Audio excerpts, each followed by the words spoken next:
Միացյալ Նահանգներն ընդլայնում է փախստականների ընդունման ծրագիրը, հայտարարել է պետքարտուղար Ջոն Քերին։ Մասնավորապես ավելանալու է Կենտրոնական Ամերիկայից եւ Մերձավոր Արևելքից փախստականների թիվը։ Պետքարտուղար Քերին անձամբ էր հանդիպել Միացյալ Նահանգներ ժամանող փախստականների հետ։ Նրանք բոլորն այստեղ են ժամանել նոր կյանք գտնելու ակնկալիքով։ Ջոն Քերիի խոսքով Միացյալ Նահանգներ ժամանելուց առաջ փախստականներն անցնում են մանրազնին եւ երկարատև ստուգում, իսկ ժամանելուց անմիջապես հետո նրանց հետ աշխատում են մասնագետներ, որոնք բացատրում են ԱՄՆ-ի օրենքներն ու մշակութային նորմերը նորեկներին։ Այստեղ բոլոր փախստականները ցանկանում են ամերիկացի լինել եւ նպաստել մեր երկրի զարգացմանը։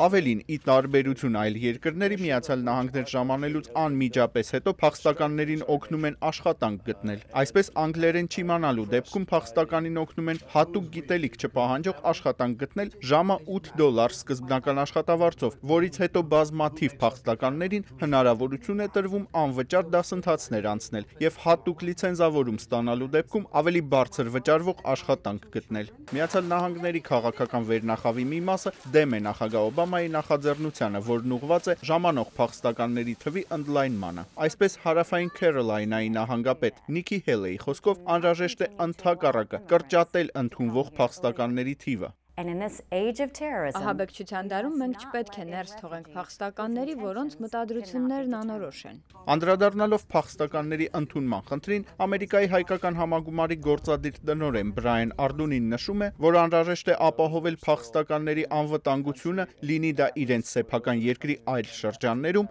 Միացյալ Նահանգների տարածքում կամ նույն Հայաստանում։